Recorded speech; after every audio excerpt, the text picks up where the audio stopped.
سب سے پہلے ایک بات کہنا چاہوں گی، ہر کہانی کا اختتام مکافات عمل ہے۔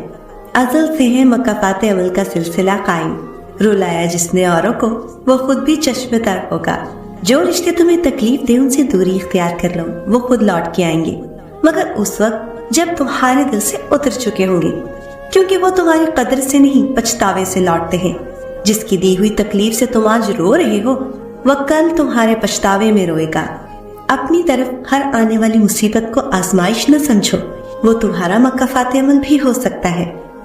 جن کے دل میں مکافات عمل کا خوف ہو، وہ کسی کے ساتھ برا کرنے سے پہلے کئی بار سوچتے ہیں، اور یہی ڈر پھر انہیں اس برائی سے روک لیتا ہے۔ مکافات عمل دستک نہیں دیتی، اور نہ ہی اسے کسی در کے کھلنے کا انتظار رہتا ہے۔ یہ تو جہاں جاتی ہے اپنے لیے دروازے کھول لیتی ہے۔ جو آج تم کرو گے کل وہی تمہارے ساتھ ہوگا۔ اس لیے کسی کی زندگی جہنم بنا کر اپنے لیے سجدوں میں جنت مانگنا چھوڑ دو۔ ظلم کا بدلہ ظلم سے ملتا ہے، ظلم سے کبھی امن نہیں ملتا۔ یاد رکھیں، یہ دنیا مکافات عمل ہے۔ جب آپ کسی کو نقصان پہنچاتے ہیں تو اسی منٹ کے 60ویں سیکنڈ میں آپ کا کاؤنٹ ڈاؤن شروع ہو جاتا ہے۔ وقت پلٹے گا میری قسمت کی کایا، تمہیں ہم بتائیں گے مکافات عمل کے معنی۔ مرد وہ ہوتا ہے جو اپنی بہن اور آنے والی بیٹی کے نصیب سے ڈر کے دوسروں کی بہنوں کے ساتھ نہ کھیلے۔ اکڑ تب تک چلتی ہے جب تک پکڑ نہیں ہوتی۔ جب رب کا یوسف اتنا خوبصورت تھا تو سوچو اس رب کا محبوب کتنا خوبصورت ہوگا۔ محبت اللہ سے ہو جائے تو ملاقات کی تڑپ فجر سے شروع ہو کر عشاء پر ختم ہوتی ہے۔ کسی کی بیٹی کو اتنی ہی تکلیف دو جتنی اپنی بیٹی کے لیے سہ سکو، ورنہ دنیا گول کیوں ہے اللہ تمہیں سمجھا دے گا۔ اللہ کا مکافات عمل کا انداز تمہاری سوچ سے بڑا مختلف ہوتا ہے۔ جب کوئی تمہیں تکلیف دے کر چھوڑ جاتا ہے نا، تو اللہ اسے فوراً سزا نہیں دیتا، بلکہ اللہ اس سے نمٹنے سے پہلے تمہیں مضبوط بناتا ہے، اور اس دوران اللہ اسے دنیا کے ہر دھوکے سے ملواتا ہے جس انسان نے تمہیں دھوکہ دیا ہوتا ہے۔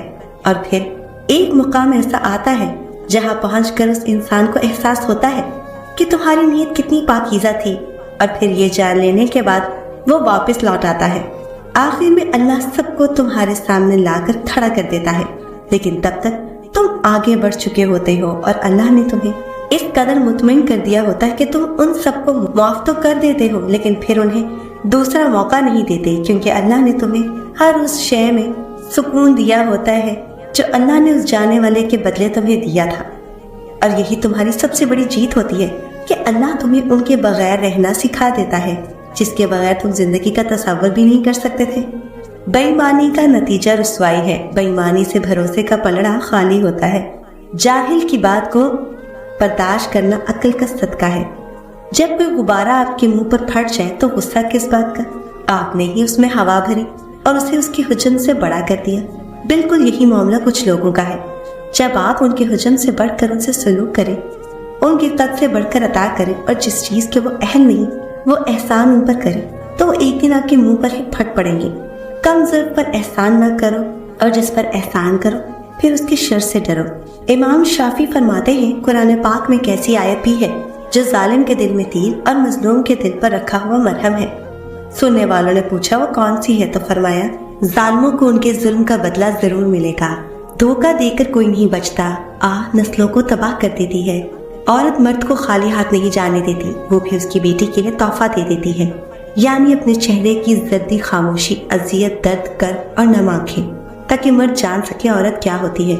اور جب مرد عورت کو بیٹی کے روپ میں جان لیتا ہے تب وہ خوفزدہ ہو جاتا ہے، کیونکہ اسے کبھی رب کی بات اور کبھی وہ عورت یاد آ جاتی ہے کہ دنیا میں ہر چیز مکافات عمل ہے۔ کچھ لوگ اللہ کو اس لیے تلاش کرتے ہیں کہ اللہ ان کے بگڑے کام سنوارنے والا ہے، اور اہل دل حضرات تقرب مانگتے ہیں کہ ان کو قرار ملے، تسکین حاصل ہو، اطمینان نصیب ہو۔ خوف کی عبادت اور ہے اور سجدہ شوق اور۔ انصاف کرو، ورنہ یاد رکھنا حضرت صالح کی اونٹنی کے قاتل صرف 4 لوگ تھے، مگر غرق پوری قوم ہو گئی کیونکہ باقیوں کا جرم خاموش رہنا تھا۔ کسی کو اذیت دینے کے بعد اس کے صبر اور خاموشی سے ڈرو۔ مکافات عمل کی چکی چلتی بہت آہستہ ہے مگر پیستی بہت باریک ہے۔ ہر عمل کا رد عمل ہوتا ہے، لیکن ہم لوگ معصوم بن کر رد عمل بتا بتا کر ہمدردیاں سمیٹتے ہیں، کیونکہ عمل بتانے سے اپنا مکروہ چہرہ سامنے آتا ہے۔ حسد کرنے والا محرومی کا مستحق ہے۔ حسد کرنے سے اپنی ترقی کی راہیں بند ہو جاتی ہیں۔